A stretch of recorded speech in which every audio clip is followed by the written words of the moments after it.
Mga pagbasa ng mga salita ng makapangyarihang Diyos. Paglalantad sa mga Antikristo.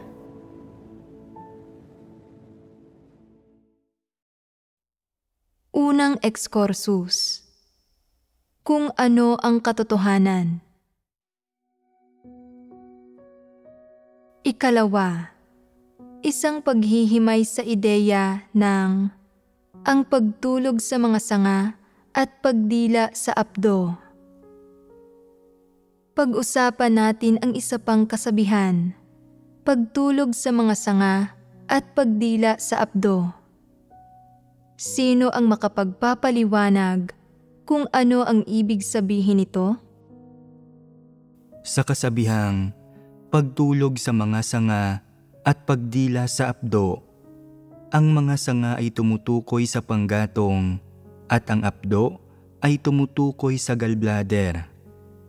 Tungkol ito sa kung paanong natulog si Guodian, hari ng kaharian ng Yue, sa isang tumpok ng panggatong at dinilaan ang isang gallbladder araw-araw, at kung paano niya ginustong magiganti, bumangon mula sa mga abo ng kanyang pagkagapi at panumbalikin ang kanyang kaharian.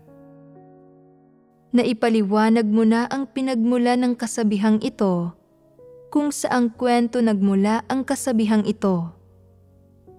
Kadalasan, kapag nagpapaliwanag ng isang kasabihan, bukod sa pagpapaliwanag ng pinagmulan, kailangan mong ipaliwanag ang pinalawak na kahulugan ng kasabihan. Kung para saang metapora ito kapag ginagamit ito ng mga tao sa modernong panahon. Ipaliwanag mo ito ulit. Isa itong metapora para sa isang taong ibinubuhos ang kanyang lakas sa gawain at nakikipaglaban at nagsusumikap para maisakatuparan ang kanyang mga layon at naisin. Kung gayon, paano dapat ipaliwanag ang mga sanga at gallbladder sa kontekstong ito? Hindi mo ipinaliwanag ang dalawang aspektong ito ng kahulugan. Sa pagtingin sa mga salita, ang mga sanga ay tumutukoy sa isang uri ng panggatong na may mga tinik. Humiga siya sa panggatong na may mga tinik para matulog. Pagkatapos ay madalas na ipinaaalala sa sarili niya ang kanyang mga sitwasyon at kahihiyan, at madalas na ipinaaalala sa kanyang sarili ang misyon na kanyang pinasan. Bukod dito, isinabit niya ang isang gallbladder sa kisame at dinilaan ito araw-araw. Ano ang nalalasahan ng mga tao kapag dinidilaan nila ang gallbladder? Napakapait nito. Ginamit niya ang pakiramdam na ito para paalalahanan ang kanyang sarili na huwag kalimutan ang kanyang pagkamuhi, na huwag kalimutan ang kanyang misyon, at na huwag kalimutan ang kanyang naisin. Ano ang naisin niya? Ang dakilang gawain ng pagpapanumbalik ng kanyang kaharian. Para saang metapora karaniwan ang pagtulog sa mga sanga at pagdila sa apdo?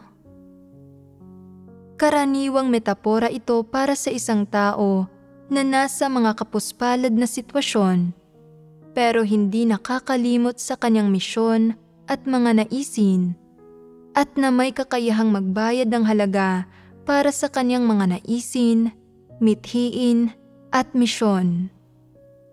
Kahit papaano, ito ang ibig sabihin nito. Sa mata ng mga sekular na tao, positibo o negatibo ba ang kasabihang natutulog sa mga sanga at dumidila sa apdo? Positibo ito. Bakit nakikita ito bilang isang positibong kasabihan?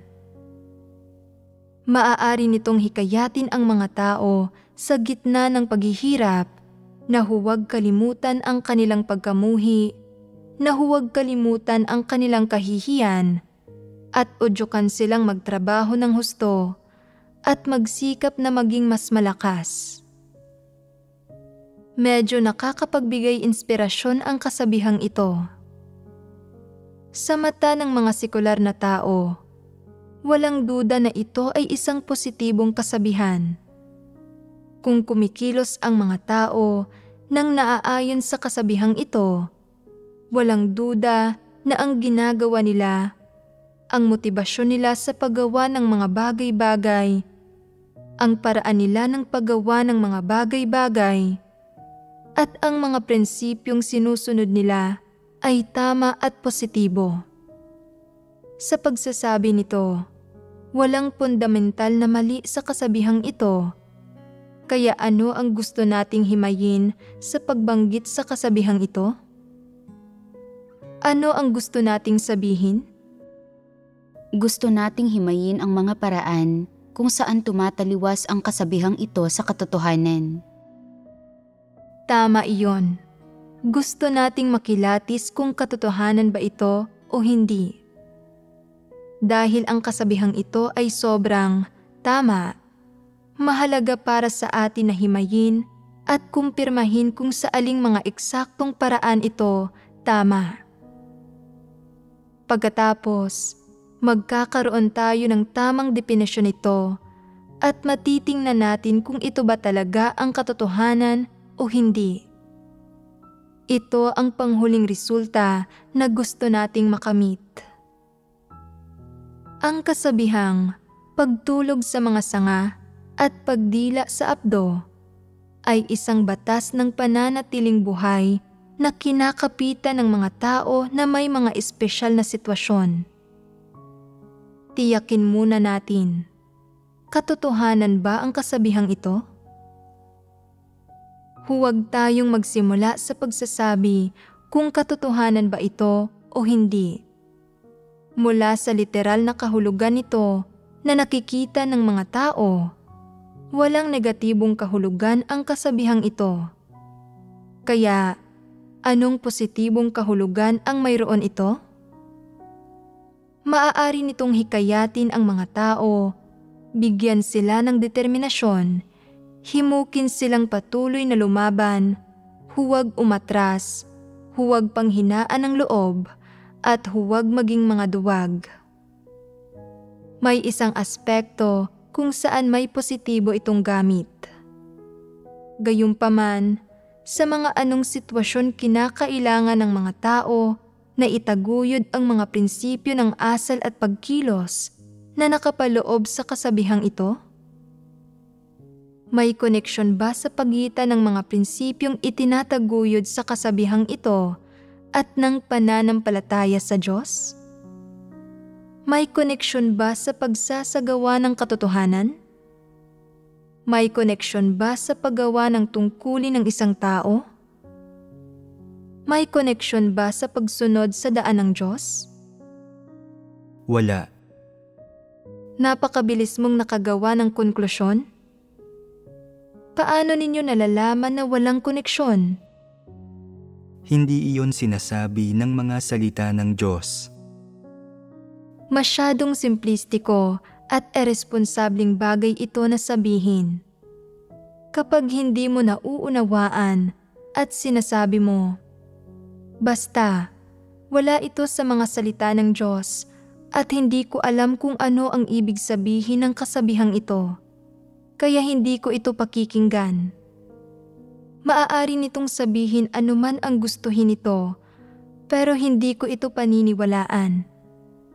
Irresponsableng bagay ito na sabihin. Dapat harapin mo ito ng seryoso. Sa sandaling hinarap mo ito ng seryoso, lubusang inunawa ito at nagkaroon ng tunay na pagkilatis dito, hindi mo kailanman ituturing na katotohanan ang kasabihang ito.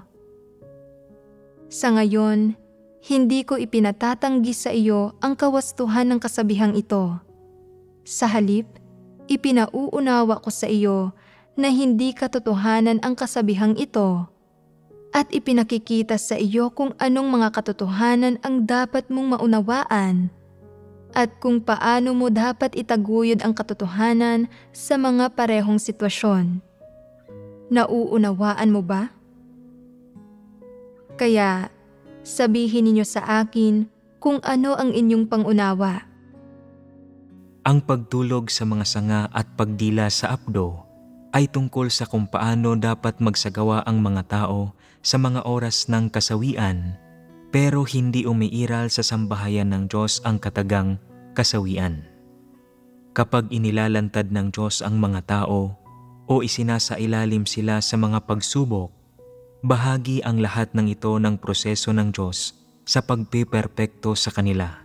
Hindi ito kasawian. Sinasabi ng kasabihang ito sa mga tao na dapat nilang alalahanin ang paghihirap na dinanas nila sa panahong ito at muling bumawi sa hinaharap. Walang bisa ang pagpapahayag na ito sa sambahayan ng Diyos. Magbibigay ako ng halimbawa na medyo hindi angkop.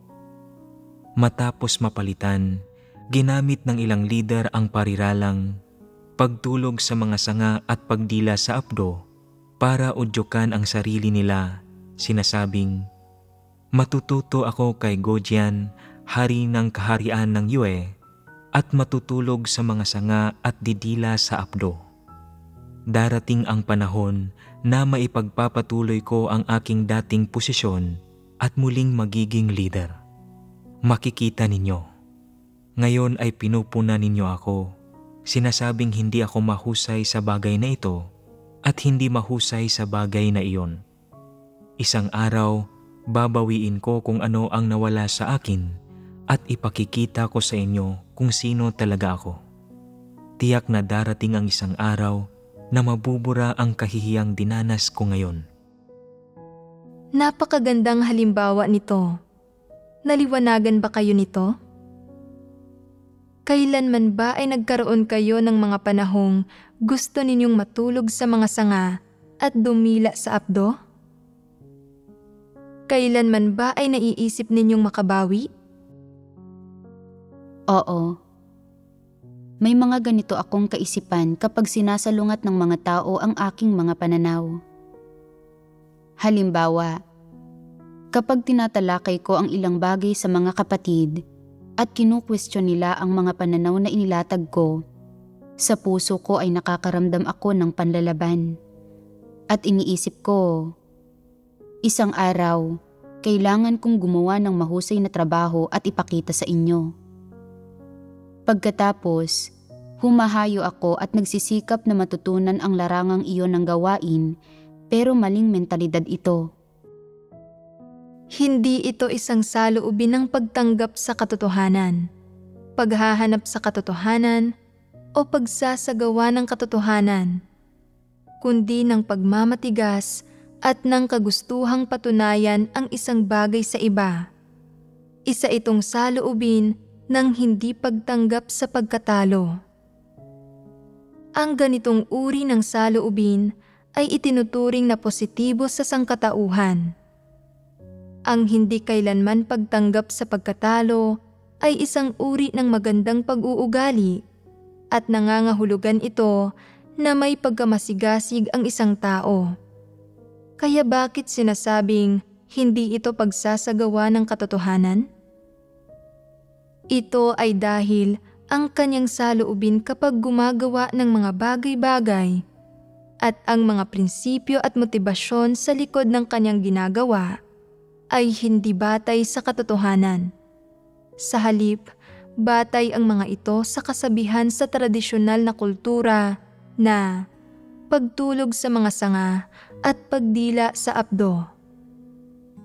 Bagaman masasabi ng isang tao na ang taong ito ay may malakas na presensya at ang pag-iisip at saloobin nito sa pagnanais na manalo at hindi pagtanggap sa pagkatalo ay umaani ng paggalang sa mga tao sa sekular na mundo.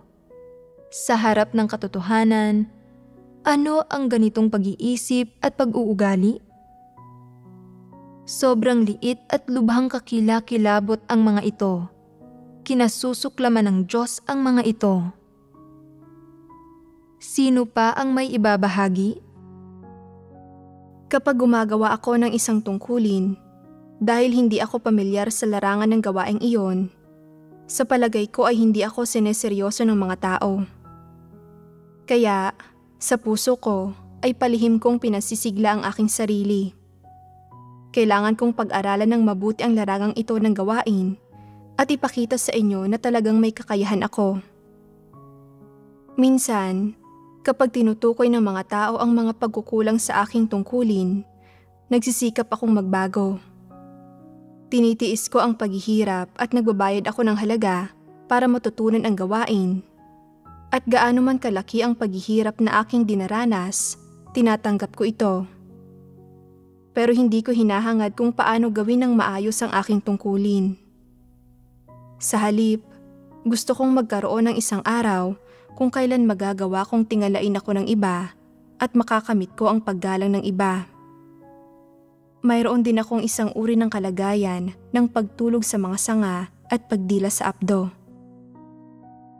Mula sa ibinahagi ninyong lahat, may napansin akong problema. Nanampalataya na kayo sa Diyos sa loob ng hindi kakaunting bilang ng mga taon. Tinalikuran ang inyong mga pamilya at mga propesyon at nagdusa ng hindi kakaunting paghihirap.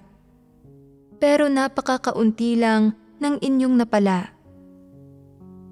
May kakayahan din kayong tiisin ang paghihirap at gugulin ang inyong sarili sa inyong mga tungkulin at may kakayahang magbayad ng halaga. Pero bakit hindi kayo kailanman umuusad sa katotohanan? Paanong napakakaunti at napakababaw ng mga katotohanang inyong nauunawaan? Ang dahilan ay na hindi ninyo binibigyang diin ang katotohanan. Gusto ninyo palaging matulog sa mga sanga at dilaan ang apdo, at punong-puno ang inyong puso ng pagnanasang patunayan ang inyong sarili. Ang pagtulog sa mga sanga at pagdila sa apdo ay isang malaking pigsa. Sa tingin ninyo ba ay magandang bagay ito?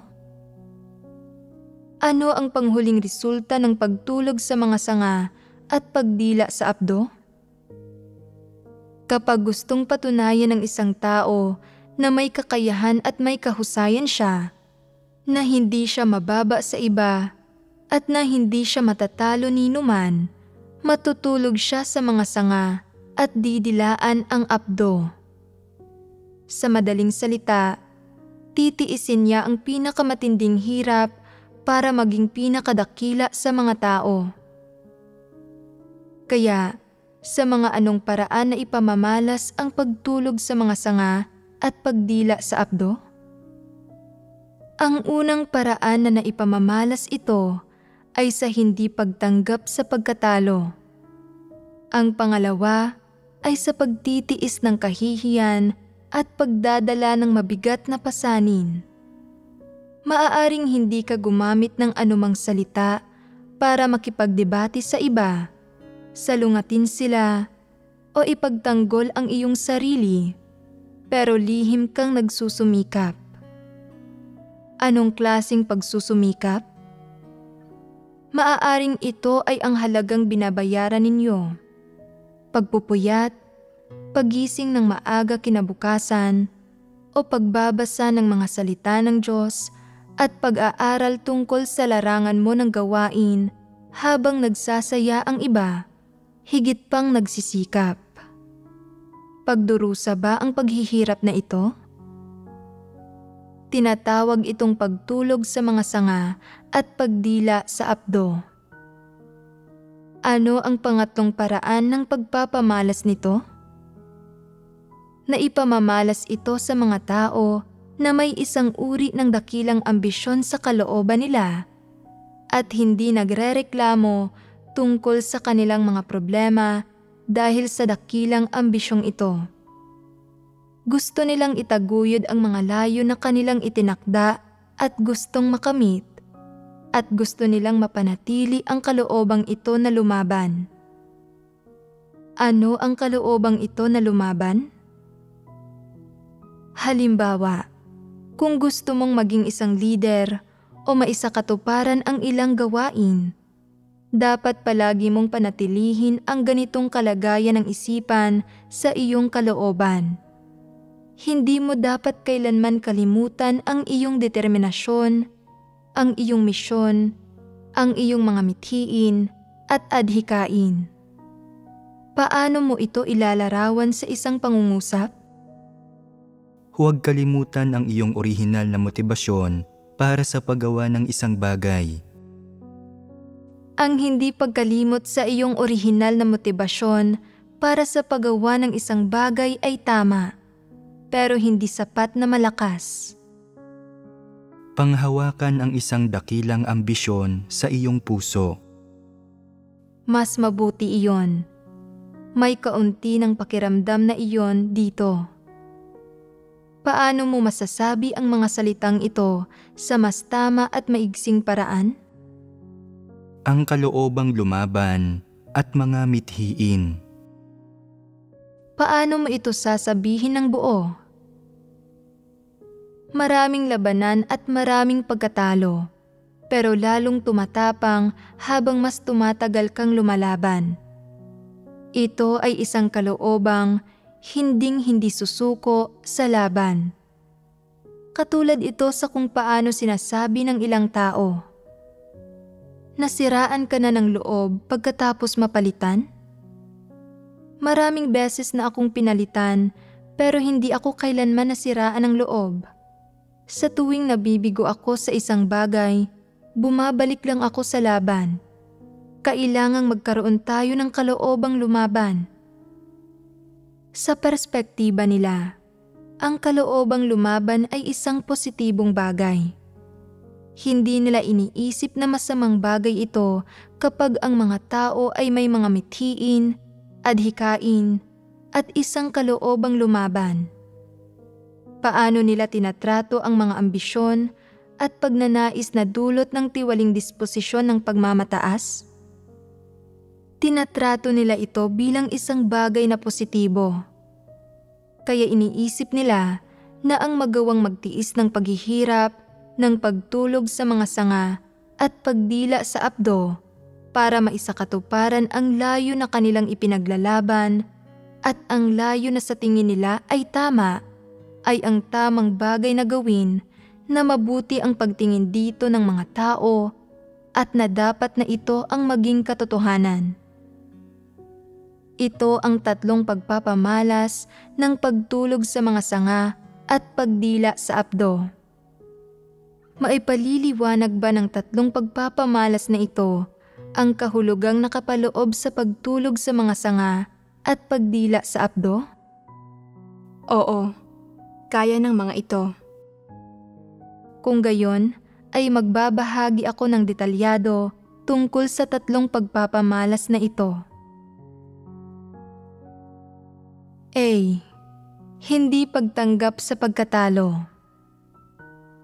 Magsimula tayo sa pag-uusap tungkol sa unang pagpapamalas ng pagtulog sa mga sanga at pagdila sa abdo.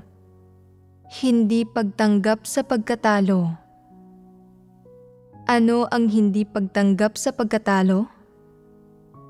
Anong mga pagpapamalas ang karaniwang mayroon ang mga tao na nagpapatunay na mayroon silang mentalidad ng hindi pagtanggap sa pagkatalo? Anong uri ng disposisyon ang hindi pagtanggap sa pagkatalo? Pagmamataas at pagiging mapagmatigas. Naglalaman ito ng dalawang halatang disposisyon ng pagmamataas at pagiging mapagmatigas. Ano pa? Kagustuhang manalo. Disposisyon ba ito? Pagpapamalas ito. Pinag-uusapan natin ngayon ang mga disposisyon. Ang pagiging tutol sa katotohanan. Ang pagiging tutol sa katotohanan ay tiyak na nangangahulugang hindi nila tinatanggap ang katotohanan. Halimbawa, kung sinasabi ng isang lider o manggagawa na ang iyong ginagawa ay lumalabag sa mga prinsipyo at umaantala sa gawain ng sambahayan ng Diyos, at gusto nilang palitan ka, iniisip mo, "Hay naku, sa tingin ko ay hindi mali ang ginagawa ko. Kung gusto mo akong palitan, sige. Kung hindi mo ako hahayaang gawin ito, hindi ko ito gagawin. Magpapasakop ako. Sa pagpapasakop na ito, ay may saloobin ng pagtanggi na tanggapin ang pagkatalo. Isa itong disposisyon. Bukod sa pagmamataas, pagiging mapagmatigas, at pagiging tutol sa katotohanan, ano pa ang nilalaman ng disposisyong ito? Mayroon bang disposisyon ng kagustuhang kalabanin ang Diyos? Kung gayon, anong disposisyon ito? Pagiging marahas ito. Ni hindi ninyo man lang nakikilala ang isang disposisyong ganito karahas. Bakit sinasabi kong marahas ito? Ang pagtatangkang kalabanin ang katotohanan ay tinatawag na marahas. Napakarahas nito. Kung hindi sila marahas, hindi nila susubukang kalabanin ang katotohanan at hindi susubukang kalabanin ang Diyos o makipagkumpetensya sa Kanya. Isa itong marahas na disposisyon. Sa loob ng hindi pagtanggap sa pagkatalo ay may pagmamataas, pagiging mapagmatigas, pagiging tutol sa katotohanan, at pagiging marahas. Ang mga ito ang mga halatang disposisyon na konektado rito. Paano na ipamamalas ang hindi pagtanggap sa pagkatalo? Anong mga mentalidad ang nasasaklaw nito? Paano mag-isip ang mga taong hindi tumatanggap sa pagkatalo? Ano ang saloobin nila? Ano ang sinasabi nila? Ano ang iniisip nila? At ano ang ibinubunyag nila kapag nakakatagpo sila ng mga bagay tulad ng mapalitan? Ang pinakakaraniwang pagpapamalas ay kapag gumagawa sila ng isang tungkulin at nakikita ng itaas na sila ay hindi angkop sa paggawa ng tungkuling ito at pinapalitan sila. Iniisip nila sa kanilang puso, hindi mo ako katapat, hindi ako makikipagtalo sa iyo, may talento ako. Sa kalaunan, ang tunay na ginto ay nakatadhanang kuminang at ako ay isang individual na may talento saan man ako magpunta. Ano man ang mga pagsasaayos na ginawa ng itaas para sa akin, ay titiisin ko at makikinig ako sa kanila sa ngayon. Lumalapit din sila sa Diyos at nananalangin. O Diyos, hinihiling ko sa iyo na pigilan mo akong magreklamo. Hinihiling ko sa iyo na kontrolin ang aking dila at huwag akong hayaang husgahan ka o lapastanganin ka at gawin mo akong kayang magpasakop. Pero pagkatapos ay nag-iisip muli sila. Hindi ko kayang magpasakop. Ito ang pinakamahirap na bahagi. Hindi ko kayang tanggapin ang katunayang ito. Ano ang dapat kong gawin? Ang mga ito ay pagsasaayos ng itaas. Wala akong magagawa. Napakatalentado ko, pero bakit hindi ko kailanman magamit ang mga talento ko sa sambahayan ng Diyos? Mukhang hindi pa sapat ang nabasa kong mga salita ng Diyos. Dapat pa akong magbasa ng mas marami pang salita ng Diyos mula ngayon. Hindi sila nagpaparaya at hindi nila iniisip na mas mababa sila kaysa sa iba. Basta lang na nanampalataya na sila sa Diyos ng mas kaunting panahon at na mapupunan nila ito. Kaya nagsisikap sila sa pagbabasa ng mga salita ng Diyos at sa pakikinig sa mga sermon. Natututo sila ng isang bagong himno at nagbabasa ng isang kabanata ng mga salita ng Diyos araw-araw at nagsasanay sa pangangaral. Unti-unti, nagiging mas pamilyar sila sa mga salita ng Diyos. Nakakapangaral sila ng maraming espiritual na doktrina at nakakapagsalita para magbahagi sa mga pagtitipon. Mayroon bang anumang motibasyon dito para hindi tumanggap sa pagkatalo? Anong klaseng motibasyon ito? Isang buktot na motibasyon. Nakakaabala ito. Bakit sa sandaling hinimay natin ito, tinukoy ninyo agad ito bilang isang buktot na motibasyon? Hindi ba't mabubuting bagay ang mga ito? Normal ang kanilang espiritual na buhay. Hindi sila nakikibahagi sa mga sekular na bagay. Hindi sila nakikipagtsismisan. Nagagawa nilang bumigkas ng maraming kabanata ng mga salita ng Diyos at umawit ng maraming himno mula sa memorya. Mga elite sila. Kaya bakit sinasabi ninyong buktot na motibasyon ito? Ang layunin nila ay patunayang may kakayahan sila at hindi mababa kaysa sa iba. Tinatawag itong hindi pagtanggap sa pagkatalo. Sa hindi pagtanggap sa pagkatalo, tunay bang nauunawaan nila ang sarili nila at kinikilala ang kanilang mga problema? Kinikilala ba nila ang kanilang katiwalian at ang kanilang mapagmataas na disposisyon? Hindi. Kung gayon, ano ang pinatutunayan nila sa hindi pagtanggap sa pagkatalo? Gusto nilang patunayan na may kakayahan sila at superior sila.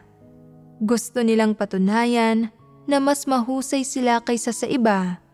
At sa huli, ay patunayan na isang pagkakamali ang pagpapalit sa kanila. Nakatuon ang motibasyon nila sa direksyong ito. Hindi ba't ito ay hindi pagtanggap sa pagkatalo?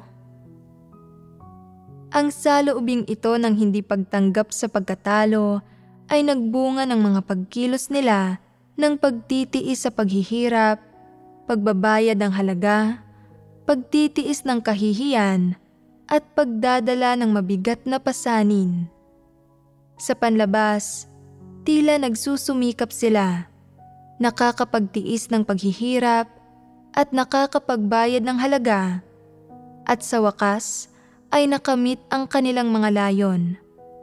Pero bakit hindi nalulugod ang Diyos? Bakit niya sila kinokondina? Dahil sinisiyasat ng Diyos ang kaibuturan ng puso ng mga tao at sinusuri ang bawat tao ayon sa katotohanan. Paano sinusuri ng Diyos ang pag-uugali, mga intensyon, mga pagpapamalas, at mga disposisyon ng bawat tao? Sinusuri ang lahat ng bagay na ito ayon sa katotohanan. Kung gayon, paano sinusuri ng Diyos ang bagay na ito at binibigyang kahulugan ito? Gaano mang paghihirap ang iyong dinanas at gaano man kalaki ang halaga na iyong binayaran, kapag talagang kinakailangan ay hindi ka nagsusumikap sa katotohanan. Ang iyong intensyon ay hindi ang magpasakop sa o tumanggap ng katotohanan. Sa halip, ginagamit mo ang iyong pamamaraan ng pagtitiis ng pagdurusa at pagbabayad ng halaga para patunayang mali ang paraan ng pagklasipika at pangangasiwa sa iyo ng Diyos at ng sambahayan ng Diyos. Ano ang ipinahihiwatig nito? Gusto mong patunayan na ikaw ay isang tao na hindi kailanman nagkakamali at na walang tiwaling disposisyon. Gusto mong patunayan na ang paraan ng pangangasiwa sa iyo ng sambahayan ng Diyos ay hindi naaayon sa katotohanan at na ang katotohanan at mga salita ng Diyos ay mali kung minsan. Halimbawa, nagkaroon ng pagkalingat at ng problema pagdating sa iyo, at ang iyong kaso ay nagpapatunay na ang mga salita ng Diyos ay hindi ang katotohanan at hindi mo kailangang magpasakop. Hindi ba't ito ang resulta? Sinasang-ayunan ba ng Diyos ang ganitong uri ng resulta o kinokondena ito? Kinokondena ito ng Diyos. Naaayon ba sa katotohanan itong saloobin ng mga tao ng hindi pagtanggap sa pagkatalo? Kung sasabihin natin na ang saloobing ito ay hindi naaayon sa katotohanan at na milya-milya ang layo nito sa katotohanan, tama ba ang pahayag na iyon? Hindi, dahil ang saloobing iyon ay hindi talaga konektado sa katotohanan. Sa mundo at sa lahat ng sangkatauhan, pinupuri o kinokondena ba ang saloobing ito ng hindi pagtanggap sa pagkatalo? Pinupuri ito.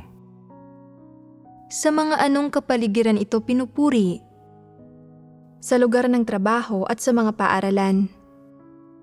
Halimbawa, kung nakakuha ang isang estudyante ng 60% sa isang pagsusulit, sasabihin niya, "Hindi ko tatanggapin ang pagkatalo. Sa susunod ay makakukuha ako ng 70%. At kapag nakakuha siya ng 70%, gusto niyang makakuha ng 100% sa susunod. Sa kalaunan ay nakamit niya ito at inisip ng mga magulang niya na ambisyoso at may magandang kinabukasan ang batang ito. Ang isa pang kapaligiran at ang pinakakaraniwan ay sa mga paligsahan.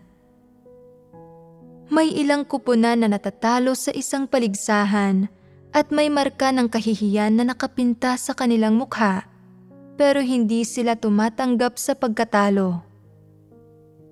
Dahil sa ganitong mentalidad at saloobing hindi tumatanggap sa pagkatalo, nagsisikap sila at nagsasanay ng mas mabuti. At sa sumunod na paligsahan ay tinalo nila ang kabilang kupunan at pinagmukhang hindi magaling ang mga ito. Sa lipunang ito at sa sangkatauhan, ang hindi pagtanggap sa pagkatalo ay isang uri ng mentalidad. Ano ang mentalidad? Ito ay isang paraan ng pag-iisip na sumusuporta sa mga tao sa psikolohikal na paraan. Tama iyon. Ito ay isang puwersang motibasyonal na sumusuporta sa mga tao na palaging matapang na sumusulong, hindi nagpapatalo, hindi nasisiraan ng loob, hindi umaatras, at nakakamit ang kanilang mga adhikain at layon. Tinatawag ito na hindi pagtanggap sa pagkatalo. Ito ay isang uri ng mentalidad ng hindi pagtanggap sa pagkatalo. Iniisip ng mga tao na kung wala sila ng mentalidad na ito, ng espiritu na ito, walang kahulugan ang kanilang buhay. Ano itong sinasandigan nila sa buhay? Sumasandig ang buhay nila sa isang uri ng mentalidad. Saan nagmumula ang mentalidad na ito? Nagmumula ito sa mga kuro-kuro at imahinasyon ng mga tao, gayon din sa kanilang mga tiwaling disposisyon. Hindi ito praktikal at hindi ito kayang kamtin ng mga tao.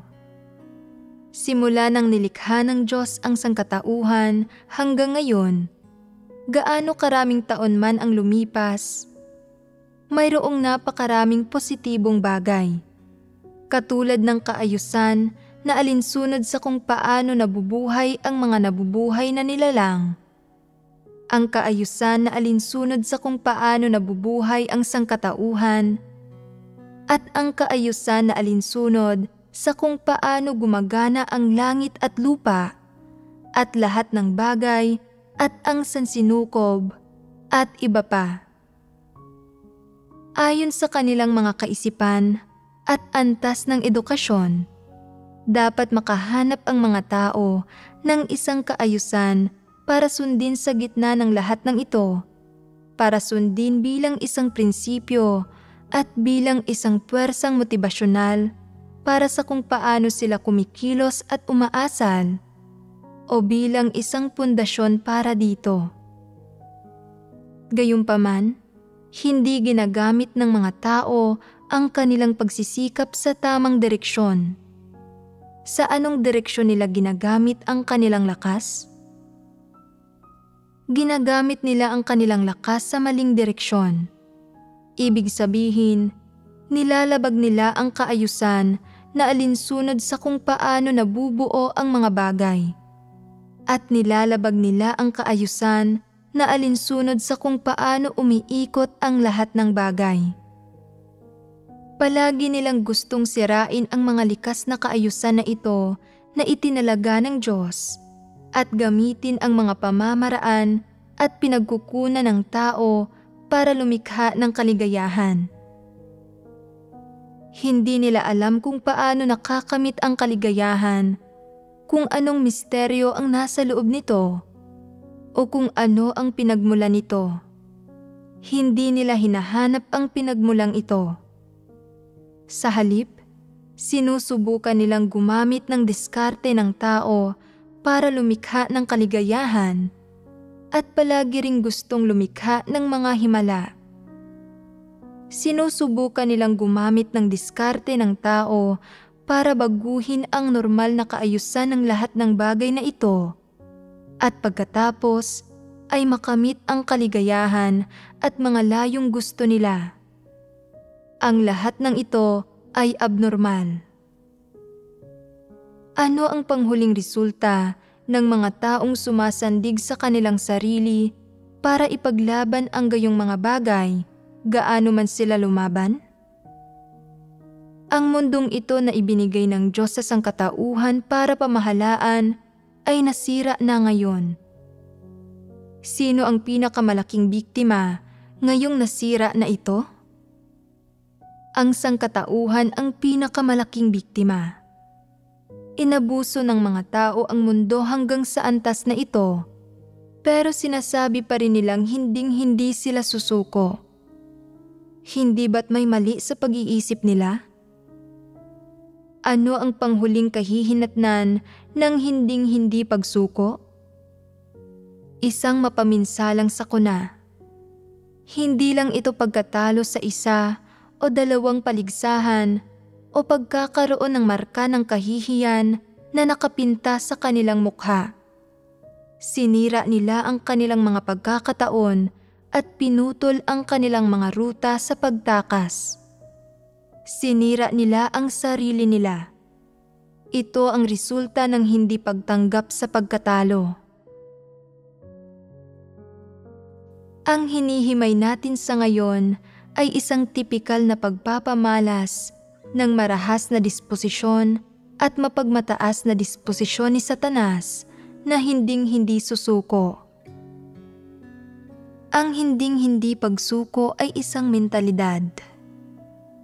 Pinupuna natin ito, inilalantad natin ito, at kinukondina natin ito.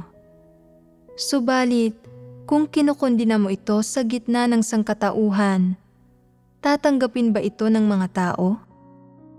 Hindi. Bakit hindi? Itinataguyod nila ang mentalidad na ito.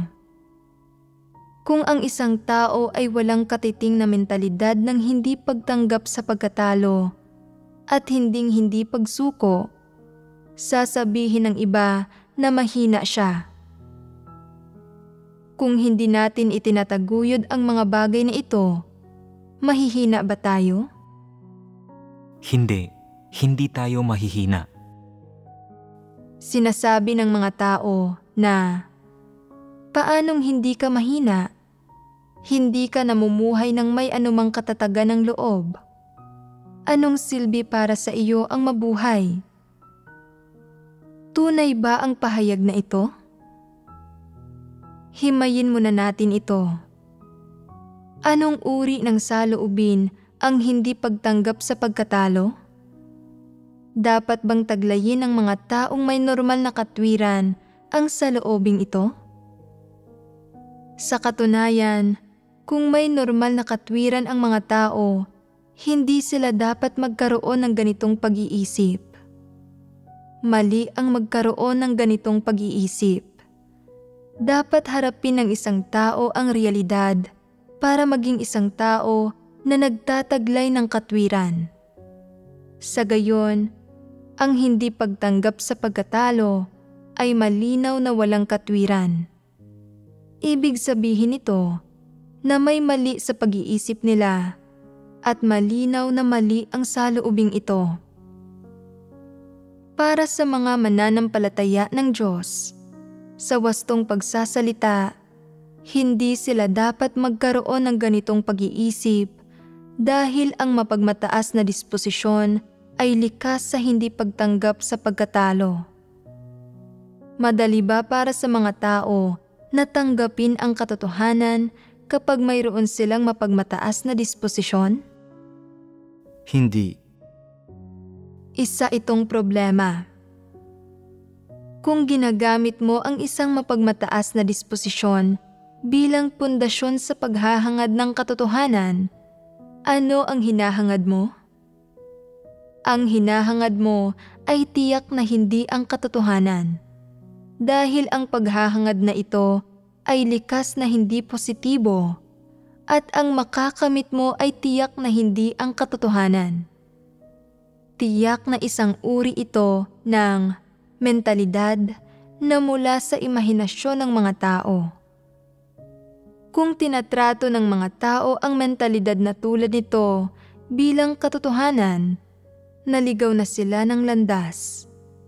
Kaya, kung itatama natin ang pag-iisip ng hindi pagtanggap sa pagkatalo, ano ang sasabihin natin?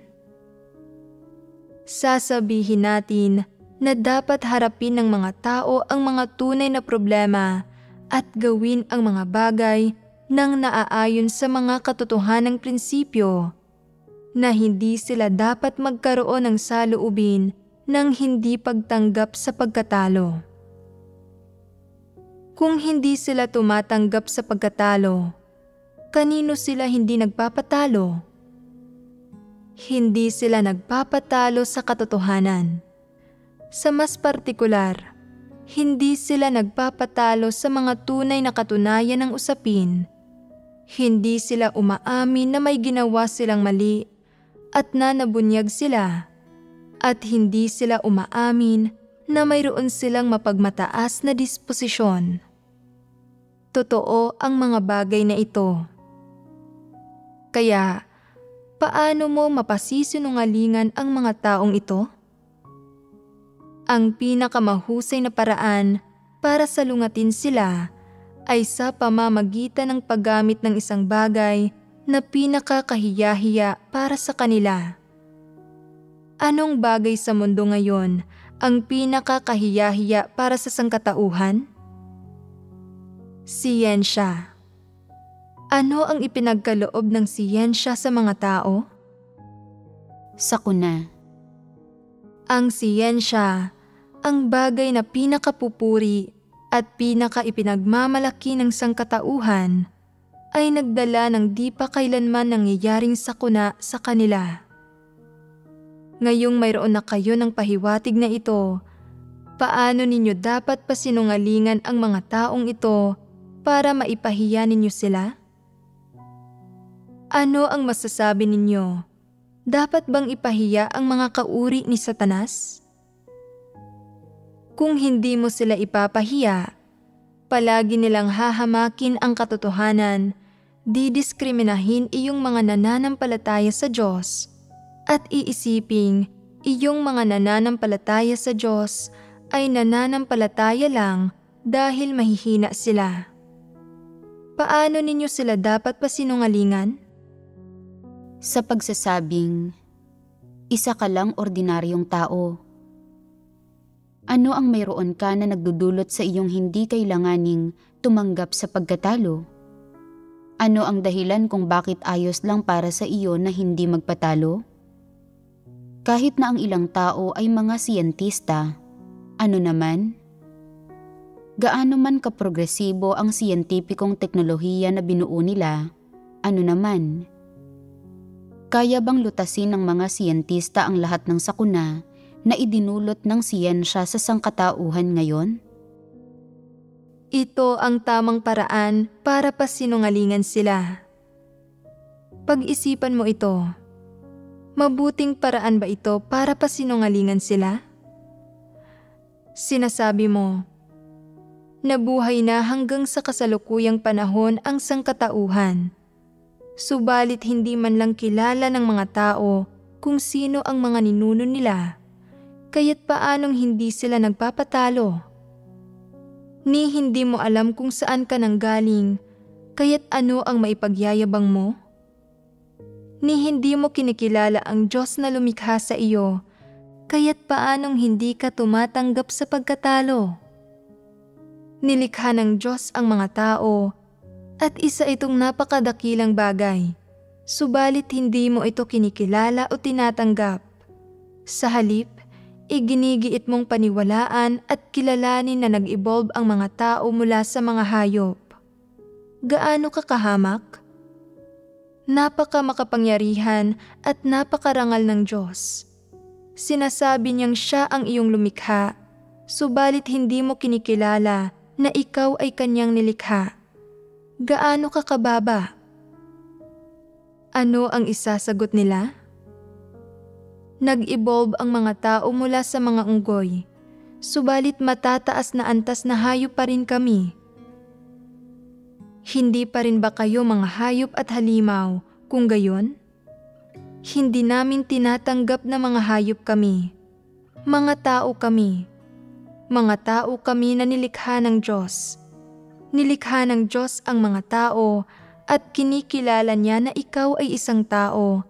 Subalit hindi mo gusto na maging isang tao. Iginigiit mong itanggi ang katunayan na nilikha ng Diyos ang mga tao. Iginigiit mo ang pagiging isang hayop. Ano ang silbi para sa iyo ng mabuhay? Karapat-dapat ka bang mabuhay? May lakas ba sa mga salitang ito?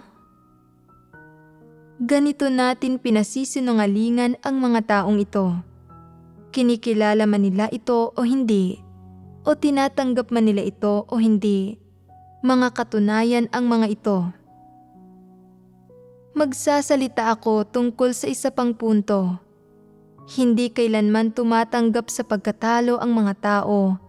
Iniisip nilang napakahusay nila na mayroon silang progresibong teknolohiya at lahat ng uri ng karunungan. Subalit, paano nila tinatrato ang kalikasan? Palagi silang nakikipaglaban dito at palaging gustong lupigin ito. Hindi talaga nila nauunawaan kung paano sundin ang kaayusan ng kalikasan. Ano sa huli ang ginawa ng pamamahala ng sangkatauhan sa kalikasan? Hindi ba't pinamamahalaan ang lahat ng ito ng mga taong marurunong at nakauunawa sa siyensya? Hindi ka ba tumatangging tumanggap sa pagkatalo? Hindi ka ba isang taong may kakayahan? Wala ka bang pangangailangan para sa kataas-taasang kapangyarihan ng Diyos? Libo-libong taon nang magkasamang umiiral ang sangkatauhan at kalikasan. Subalit pambihirang hindi pa rin alam ng sangkatauhan kung paano pamahalaan ang kalikasan. Labis na pinauunlad, labis na kinukonsumo, at malubhang dinudumihan ng sangkatauhan ang kalikasan hanggang sa puntong ngayon ay unti-unting nagkakaroon ng di kasapatan sa supply ng mga likas na pinagkukunang yaman. Dagdag pa rito, ni ang tubig na iniinom ng mga tao o ang pagkaing kinakain nila o ang hanging nilalanghap nila ay hindi ligtas sa lason. Nang unang nilikha ng Diyos ang kalikasan, ang lahat ng bagay na nabubuhay, pagkain, hangin, at tubig ay walang lason. Subalit pagkatapos niyang ibigay ang kalikasan sa sangkatauhan para pamahalaan, ang lahat ng bagay na ito ay nalason. Ang mga tao mismo ang dapat na nagtatamasa ng mga bagay na ito. Kaya paanong hindi tumatanggap sa pagkatalo ang mga tao? Nilikha ng Diyos ang gayong kagandang mundo para sa sangkatauhan at hinayaan silang pamahalaan ito, subalit paano nila ito pinamahalaan? Alam ba nila kung paano ito pamahalaan? Inabuso ito ng sangkatauhan sa puntong ganap na itong nasira.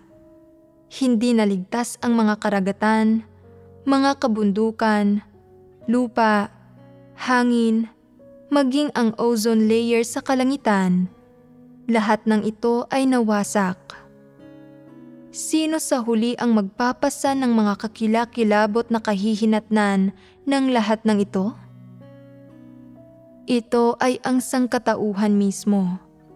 Wala nang ihahangal pa ang mga tao, subalit inaakala nilang dakila sila at hindi tumatanggap sa pagkatalo. Bakit hindi sila nagpapatalo? Kung pahihintulutan ang sangkatauhan na patuloy na pamahalaan ang mga bagay-bagay sa ganitong paraan, maibabalik ba ang kalikasan sa kung paano ito dati? Hindi ito mangyayari kailanman. Kung sasandig ang sangkatauhan sa mentalidad ng hindi pagtanggap sa pagkatalo, ang mundo at ang kalikasan ay magiging lalo lang mas masama, malala, at marumi sa ilalim ng kanilang pamamahala. Ano ang magiging panghuling kahihinatnan nito? Mamamatay ang sangkatauhan sa kapaligirang ito na sinira nila. Kung gayon, sino sa huli ang makapagbabago ng lahat ng ito? Kaya ng Diyos. Kung may kakayahan ang mga tao na gawin ito, maaaring tumulong ang isa sa kanila at sumubok na baguhin ang kasalukuyang kalagayan ng mundo. Subalit, may sino man bang maglalakas loob na akuin ang responsibilidad na ito? Wala. Kung gayon, bakit hindi tumatanggap sa pagkatalo ang mga tao? Ni hindi maprotektahan ng mga tao ang tubig na iniinom nila. Hindi sinira ng mga leon o tigre ang kalikasan, lalong hindi ng mga ibon, isda o mga insekto. Sa halip, ang mga tao mismo ang sumira at nagwasak nito. Dapat anihin ng mga tao sa huli ang kanilang itinanim. May anumang paraan ba para baguhin ang mga bagay-bagay ngayon? Hindi ito mababago. Masasabi ng may katiyakan na kung hindi ginawa ng Diyos ang mga bagay na ito, ang kapaligiran na pinamumuhayan ng mga tao ay lalala lang ng lalala at lulubha ng lulubha. Hindi ito bubuti. Ang Diyos lang ang makapagbabago ng lahat ng ito. Ayos lang ba kung hindi tumanggap sa pagkatalo ang mga tao? Kaya mo bang baguhin ang kapaligirang ito? Pinagkalooban ka ng magandang kapaligiran, subalit ang magagawa mo lang ay sirain ito. Hindi mo ito pinoprotektahan. Ano ang food chain ng buong mundo? Nauunawaan ba ito ng sangkatauhan? Hindi. Hindi nila nauunawaan. Halimbawa, marahas na hayop ang mga lobo. Kung papatayin ng sangkatauhan ang lahat ng lobo, iisipin nilang nalupig na nila ang kalikasan. Sa ganitong uri ng determinasyon, ganitong uri ng sigla, at ganitong mentalidad ng pagtanggap sa hamon, sinisimula ng sangkatauhan ang malawakang pangangaso ng mga lobo.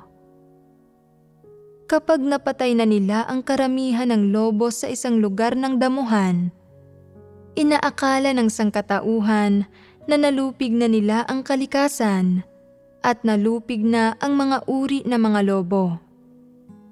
Kasabay nito, nagsasabit sila ng balat ng lobo sa kanilang mga tahanan, nagsusuot ng mga damit na gawa sa balat ng lobo, nagsusuot ng mga sombrero na gawa sa balat ng lobo, at naglalagay ng balat ng mga batang lobo sa talim ng kanilang mga punyal.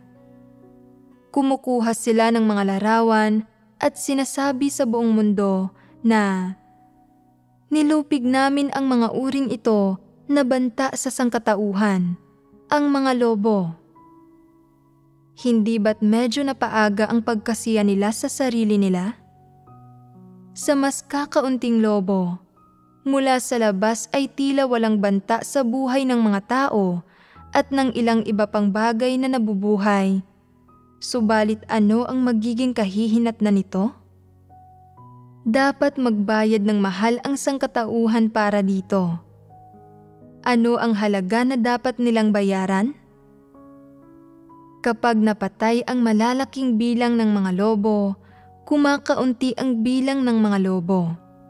Agad pagkatapos nito, ang lahat ng uri ng mga kuneho, daga, at iba pang hayop sa mga damuhan na kinakain ng mga lobo ay nagsisimulang dumami ng sobra. Kapag labis-labis ang bilang ng mga hayop na ito, ano ang unang kahihinatnan? Pakaunti ng pakaunti ang damo. Kapag mas kakaunti ang damo, mas pakaunti ng pakaunti ang takip na lupa para sa mga pananim. Kapag labis-labis ang bilang ng mga hayop na ito, kailangan nilang kumain ng maraming damo at ang bilis ng pagtubo ng damo ay hindi proporsyonal sa bilang ng mga herbiboro. Kapag hindi proporsyonal ang mga bagay na ito, ano ang nangyayari? Desertifikasyon. Oo, desertifikasyon. Kapag ang kalupaan ay walang takip na lupa para sa mga pananim, nagsisimula itong maging buhangin at unti-unting nagiging mabuhanging lugar. Karamihan ng halaman ay hindi nag-uugat o tumutubo sa buhangin, kaya mabilis na lumalawak at lumalaganap ang mabubuhanging lugar, at sa huli ay nagiging disyerto ang lahat ng damuhan. Pagkatapos nito, magsisimulang sakupin ng disyerto ang mga lugar na pinaninirahan ng mga tao. At ano ang magiging unang pakiramdam ng mga tao? Marahil kapag nakita ng mga tao na lumaki ang saklaw ng disyerto, hindi sila matatakot. Subalit pagdating ng araw na humagupit ang isang sandstorm, anong pinsala ang idudulot nito sa sangkatauhan? Sa simula, liliparin paikot ang mga alikabok. Pagkatapos, pagdating ng mahanging panahon, ni hindi na maibubukas ng mga tao ang mga mata nila dahil sa dami ng buhangin na tinatangay ng hangin. Mababalutan ang katawan nila ng buhangin at mapupuno ang bibig nila nito. Sa mga sukdulang kaso, maaaring lamunin ng buhangin ang mga bahay, alagang hayop, o mga tao na malapit sa disyerto. Mapipigilan ba ng mga tao ang buhangin? Hindi. Hindi nila ito mapipigilan, kaya dapat silang lumikas, umaatras palayo ng palayo paloob ng kalupaan. Sa huli, liliit ng liliit ang mga damuhan at lalaki ng lalaki ang mga disyerto at pakaunti ng pakaunti ang mga lugar kung saan makapamumuhay ang mga tao. Kaya, magiging mas mabuti o mas malala ba ang kapaligirang pinamumuhayan ng mga tao? Mas malala. Paano nangyari ang resultang ito na kailangan nilang pasanin? Ano ang nagbunsod nito? Nagsimula ito nang pinatay nila ang mga lobo. Isang maliit na di kapansin-pansing bagay na tulad nito.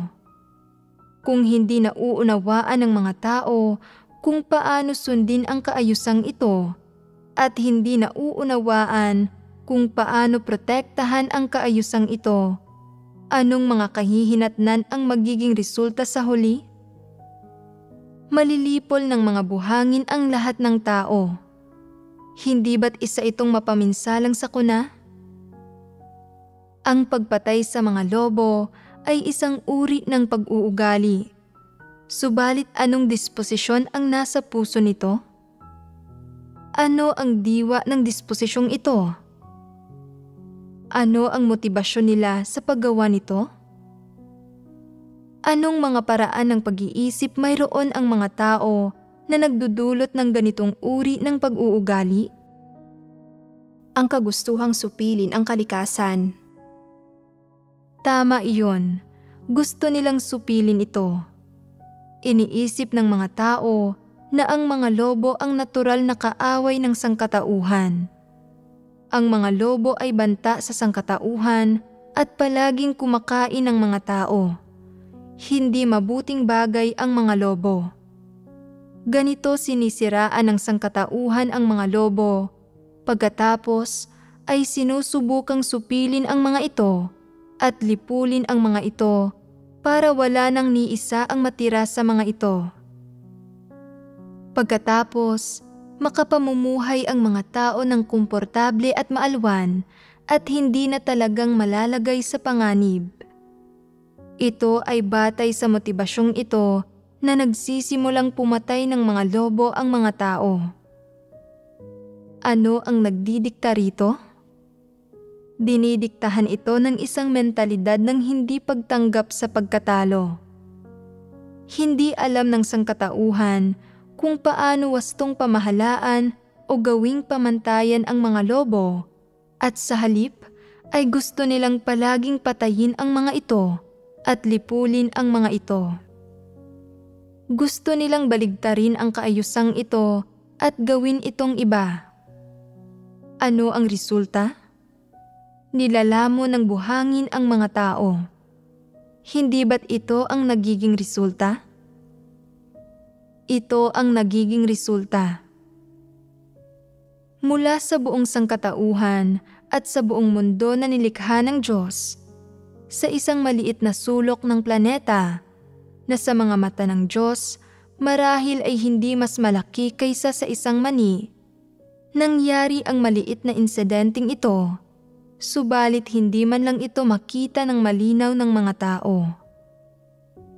Nakikipagkumpetensya pa rin sila sa kalikasan, nakikipagkumpetensya sa Diyos, at hindi tumatanggap sa pagkatalo. Ano ang kahihinatnang idinudulot ng hindi pagtanggap sa pagkatalo? Idinudulot nila ang sarili nilang pagkawasak. Naroroon na mismo ngayon ang katunayang ito. Pagkatapos mangyari ng kahihinatnang ito, paano ito dapat ayusin ng sangkatauhan? Hindi nila ito kayang ayusin.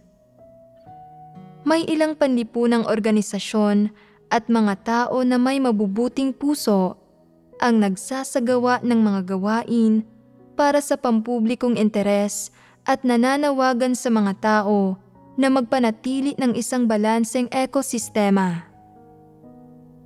Ang motibasyon at katwiran nila sa paggawa nito ay tama, at ang pinananawagan nila ay tama rin. May sino man bang tumutugon? Hindi rin kumikilos ang pamahalaan. Walang pumapansin sa isyung ito. Alam ng mga tao ang ugat ng issue, subalit pagkatapos nilang tingnan ito ng bahagya bilang mga manonood, iyon na iyon. Pumapatay pa rin sila ng mga lobo tulad ng dati. Sinasabi ng isang tao, kung patuloy mo silang papatayin ng ganito, isang araw ay malilibing ka sa buhangin. Subalit sumasagot sila, malilibing ako kung gayon. Hindi naman sa ako lang ang malilibing. Ano ang dapat kong katakutan? Anong disposisyon ito? Isa ng pagiging manhid at kawalan ng pag-iisip. Wala silang pagkatao. Sino ang hindi takot mamatay? Kaya paano sila nakapagsasabi ng gayong pabalang na bagay? Hindi sila naniniwalang mangyayari ang ganitong bagay. Iniisip nilang, malaki ang daigdig. Maliban sa mga disyerto, may mga kabundukan at kagubatan. Mabilis bang masisira ang lahat ng ito? Napakarami pang oras. Pumatay lang kami ng kaunting lobo at naging disyerto ang ilang lugar. At ganito ka nakatakot? Kung dapat patayin ang mga ito, dapat nating patayin ang mga ito. Hindi ba't kahangalan ito? Pumatay sila ng ilang lobo at pagkatapos lang ng 20 o 30 taong panahon, ang isang kahabaan ng luntiang damuhan ay ganap na nabago. Kung ang mga tao ay magsasaboy ng kaunting buto ng damo sa lupaing ito o magtatanim ng mga halaman na angkop sa pagtubo sa disyerto, kung magagawa nilang baguhin ang kapaligirang ito, magiging pagbawi ito ng sangkatauhan sa kanilang pagkakamali at hindi ito magiging masyadong huli. Subalit, ganoon ba iyon kasimple sa realidad? Ang kaayusang itinatag ng Diyos ang pinakamainam at pinakaangkop. Kailangang sundin ng mga tao ang kaayusang ito para mapanatili ang pag-iral ng kalupaan at para patuloy na makapamuhay rito ang mga hayop, mga halaman at ang sangkatauhang ito na partikular na maayos na nagkakasundo ang bawat nilalang at magkasabay na umiiral sa paraang kapwa mapagpigil at simbiotiko. Kung mawasak ang isang bahagi nito, maaaring hindi ka makakita ng anumang kahihinatnan sa loob ng 10 taon. Subalit pagkatapos ng 20 taon, kung kailan tunay na mararamdaman mo ang mga kahihinatnan, walang sino man ang makakapagpawalang bisa nito. Ano ang ipinahihiwatig nito? Na kung hindi gagawa ng malalaking pagbabago ang Diyos, mula sa puntong iyon, ang kapaligiran kung saan namumuhay ang mga tao ay lalala lang ng lalala. Hindi ito uunlad sa tamang direksyon. Iyon ang magiging kahihinatnan. Ano ang pinagmulan ng kahihinatnang ito? Ang pinagmulan ay ang mentalidad ng hindi pagtanggap sa pagkatalo na pinupuri ng sangkatauhan, na unang pagpapamalas ng pagtulog sa mga sanga at pagdila sa apdo. Sa nakikita ng mga tao, ang pagtulog sa mga sanga at pagdila sa apdo ay isang dakila at sagradong kasabihan. Subalit ang unang epekto ng ideya na ibinubunga nito sa sangkatauhan ay ang magdala ng gayong kalaking mga negatibong kahihinatnan sa kanila. Iniisip ng mga tao na, hindi ba't may kaayusan sa natural na mundo? Parang wala lang naman ito sa paningin ko. Hindi ba't sinasabi ng mga tao na ito ay banal at hindi dapat wasakin? Pwes, sisirain ko ito at tingnan na lang natin kung ano ang mangyayari. Ang negatibong kahihinatnan na tinatamasa ng sangkatauhan ngayon ay ang huling bagay na gusto nilang makita. Ganito nangyayari ang kahihinatnan ng tingnan kung ano ang mangyayari. Inilatag ito sa harap ng sangkatauhan para makita nila. Nakita na ng lahat ang mga eksena ng mga huling panahon. Hindi ba't nakuha nila ang nararapat sa kanila? Idinulot nila ito sa sarili nila. Ang unang pagpapamalas ng pagtulog sa mga sanga at pagdila sa abdo ay ang hindi pagtanggap sa pagkatalo. Ano ang mga kahihinatnan na dapat pasanin ng mga tao? Isang mapaminsalang sakuna. Inaani nila ang mga negatibong kahihinatnan ng kanilang mga pagkilos. Sa karaniwang pananalita, nakukuha nila ang hinihingi nila at nakukuha ang nararapat sa kanila. Ngayon ay alam mo na kung talagang tama ang pariralang ito at kung ito ang katotohanan. Tama? Ang pariralang ito ba ang katotohanan? Hindi ito ang katotohanan. Ipagpalagay na sinabing muli ng mga walang pananampalataya. Mga tao tayo, kaya dapat ay mayroon tayong kaunting lakas. Dapat mayroon tayong katatagan ng loob. Pinag-isipan mo ito at sinabing, sobrang totoo niyan. Bilang mga mananampalataya, palagi nating pinag-uusapan ang tungkol sa pagpapasakop. Hindi ba't masyadong kulang iyon sa autonomiya? Hindi ba't masyadong mahina iyon? Wala tayong katatagan ng loob. Ganito ka ba mag-isip? Kung tinatanggap mo ang mga bagay na sinabi ko ngayon, hindi ka kailanman mag-iisip sa ganitong paraan.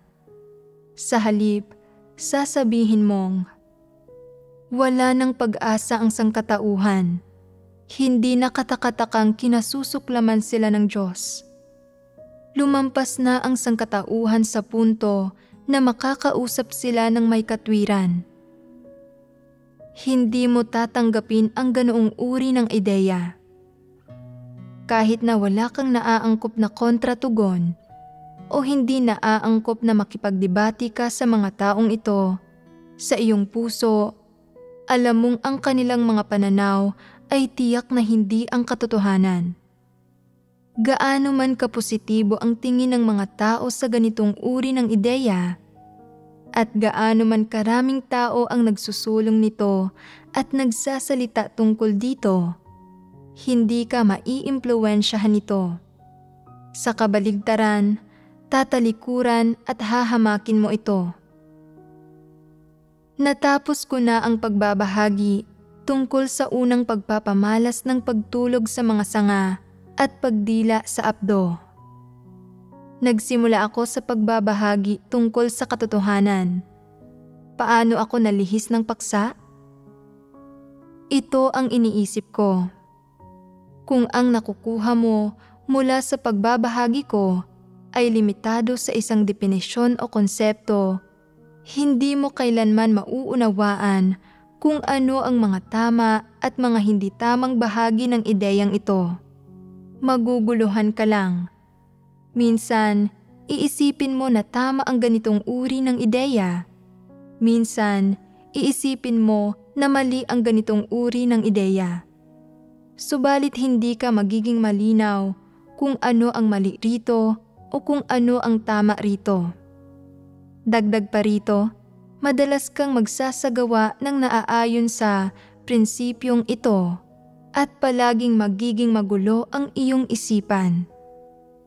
Kung hindi ka makakikita ng malinaw, hindi mo magagawang pakawalan ang ganitong uri ng ideya. Kung hindi mo magagawang pakawalan ito, kaya mo bang lubos na isagawa ang katotohanan? Kaya mo bang lubos na sambahin at sundin ang mga salita ng Diyos bilang ang katotohanan? Hindi, hindi ng lubos. Magagawa mo lang na medyo o paminsan-minsang isipin na ang mga salita ng Diyos ay tama o na ang mga salita ng Diyos ay palaging tama at itinataguyod mo ito sa usaping doktrina. Subalit kung apektado at nababagabag ka pa rin itong tinatawag na kaalaman at ng mga salitang ito na tila tunay subalit talagang huwad, ang mga salita ng Diyos ay palaging magiging medyo tama sa iyo sa halip na maging ang ganap na katotohanan.